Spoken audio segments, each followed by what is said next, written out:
Good morning, everyone. We're going to roll through the Public Safety Subcommittee's recommendations to the full committee. Beginning on Section 5 of the Court of Appeals, you'll see at line 5.1.6, the House has said no to the increased funding for one full-time staff position. And at line 5.1.10, there's an increase for technology expenses for the new judicial building.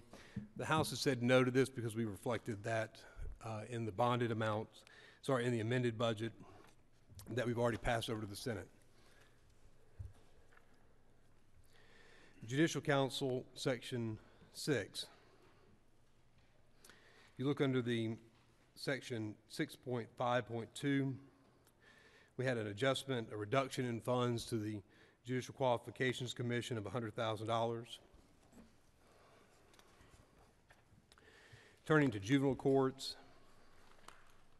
Section 7.1.2, the House has said the subcommittee is recommending no to the Juvenile Detention Alternative Initiative statewide coordinator position.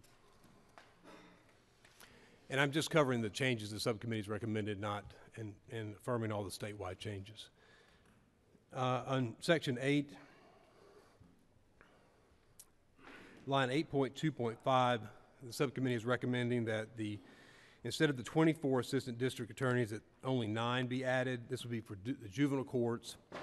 And you'll see that what we've done here is we've divided this number between the APDs, assistant public defenders, and the assistant DAs or district attorneys, so that they'll be proportionate between both groups, so that each juvenile court will have equally defense representation as well as prosecutorial representation in those 9 juvenile courts.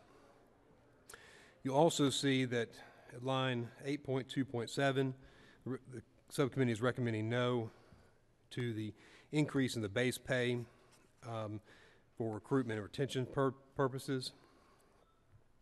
And then also look here, and then there is a line item at 8.2.11. This was just analyzing the district attorney's portion for the Northeast Judicial Circuit. Superior Courts,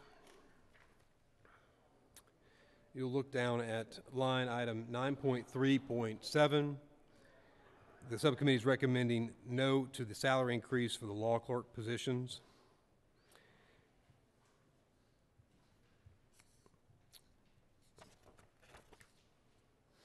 The rest of the changes are the same.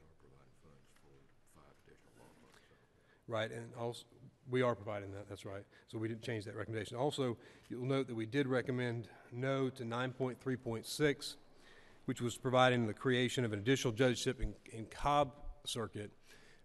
We had received information from the Judicial Council that the Cobb Circuit no longer qualified for the additional judgeship based upon the metrics that they use. So we have removed that item from the governor's recommendation, or we're recommending that. Supreme Court, Section 10, line 10.1.11. There was an increase in funds for technology expenses for the new judicial building. We have said no to this item because this item was added in the amended budget. Section 18, Community Supervision, at line 18.1.5, we reduced the funds of $100,000 in administration for cost savings with the consolidation and creation of the Department of Community Supervision. And then also there was an equipment adjustment at the Gwinnett Day Reporting Center. That's line 18.2.5. There was one-time purchase of equipment there. We've taken that money out. Also at 18.2.6, we've transferred 2 positions from the field services that are misdemeanor probationary positions. We've moved those, recommending moving those as part of the recommendations from ZBB, and moving those over to the to line 18.4.4, the misdemeanor probation. Those are the changes for the Community Supervision Department. Department of Corrections, at line 19.3.5, there was an adjustment for eliminating one-time purchases for the GED instructional materials, software installation. Also at line 19.5.6, we increased funds for the employee. We're recommending no on this, increasing the funds for the employer's health insurance. And what's happened here is that the Board of Regents, normally that's funded through the Board of Regents to Augusta University. That money was not funded with the Board of Regents, and so wherever it has appeared in the budget for each of the other departments that are affected by AU, Augusta University, we have taken that money out. So you'll see that a couple of times in the budget, and that first one is at 19.5.6.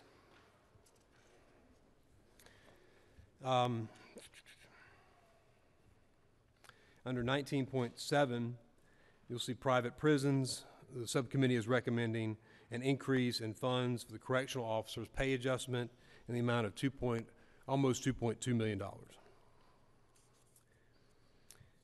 Also, we have a change at line 19.8.8.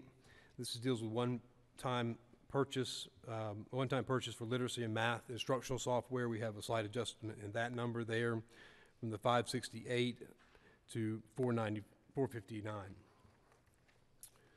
Also an adjustment there for eliminating one-time funds for vocational education classes at line 19.8.9. Department of Defense, there were no changes. That's section 20. Under the Governor's Office, dealing with emergency management, homeland security, there were no changes. That's section 27. In section 30, dealing with the Georgia Bureau of Investigation, or GBI, you'll see some adjustments there. One is dealing with the TeamWorks adjustment. That was an administrative adjustment at line 30.1.4. They wanted that adjustment made in the administrative area, but it applies throughout the GBI, but it's just reflected in the administrative aspect of the budget. Also down at line 30.3.4, you'll recall that we passed Senate Bill 304 dealing with rape kits, and we added 4 scientists and 2 lab techs. This annualizes their salary so they can deal with the rape kit backlog, which has been exceptionally successful in reducing that rape kit backlog just over the last year. And so we're going to continue that funding and annualize those positions. And that's in addition to their normal rape kit analysis that they do on an annual basis. At 30.3.5, we've actually added money here. They needed money for their janitorial expenses for the morgue, and we've added $130,000 for that purpose. We had a language change at line 30.4.4. No money change, just a language change there. And those are all the changes that you can see for the GBI. Turning to the Juvenile Justice Department, section 31, you'll see your statewide changes there. At line 31.1.5, under SB 175, we have to do a commitment for determining the competency of juveniles before they stand trial in juvenile court. We need beds to house them so that they can be treated to either become competent or not, but they need a place to be treated that's separate from the regular population. And in doing that, we have funded that in the amended budget, but we also are funding that in this full budget, but we are prorating that slightly downward by about $400,000 to account for the fact that they probably will not have all beds filled for the entire 365-day duration. If they need the money later, we can pick it up in the amended budget. You'll see at line 31.3.5, this again is the share of the health insurance from the Board of Regents. You'll see we said no to that. Again, that same no is going to be found at line 31.4.7, health insurance benefits from the Board of Regents. As the pass-through, we said no to that. Turning to section 33, Department of Law, at line 33.1.6, the House has recommended funds for a total of 2 paralegals instead of 1 as recommended by the governor and 3 as requested by the AG's office. At section 35, Pardons and Paroles, State Board, there's no changes here. At 37, Public Defenders Council, you'll look at line 37.2.6. In the Prosecuting Attorneys Council, we have adjusted the pay scale. We've been working on this for the past 3 years to adjust the pay scale across the board for all ADAs. We're doing the same for all APDs because you don't want discrepancy between the two entities at a local level where one is taking or poaching an attorney from the other department, especially in our rural areas. We want to make sure that that's a balanced salary. So that's the add there for the PDs. And then also at line 37.2.7, you'll see the 9 additional juvenile public defenders.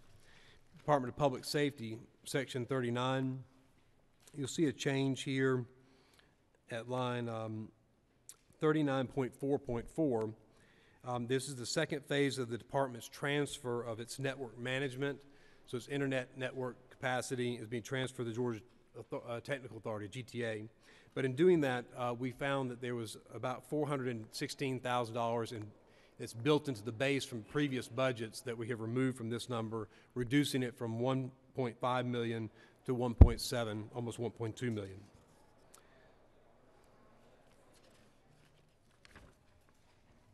Under section 39.6, the Georgia Firefighter Standards and Training Council, you'll see at line 39.6.5, we eliminated one-time purchase of 2 vehicles and equipment for their compliance management positions.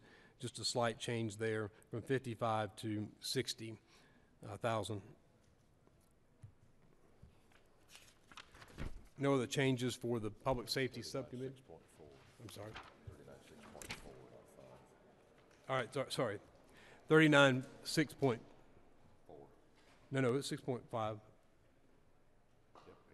It is, sorry, it is 39.6.5. My vice chair is watching me like a hawk. With that, not very well. okay. I'm sorry, and then there is 39. Sorry, look at 39.8.5. We also eliminated one-time purchases for equipment for the online public safety training courses, and you also see, excuse me, there's also an adjustment for the elimination of one-time purchases for laptops and projectors. This was for the crisis intervention training positions, the 12 we put in. These were one-time purchases of laptops and projectors. We're just eliminating that money out of the budget there at $24,597. Those are all the changes we've recommended from the subcommittee. And I apologize for running a little late there. I was dropping off the kids before I got here. With that, I'll entertain a motion. So moved. So we have a recommendation of due pass from the subcommittee from Vice Chair Rogers. Do I have a second? Second. A second from Representative Chairman Ballinger. All those in favor say aye. Aye. Any opposed, like sign. Hearing none, move this on to full. Mr. Chairman, I'd like to make a note that full committee today at 2:30 in here. Yes, sir. Thank you.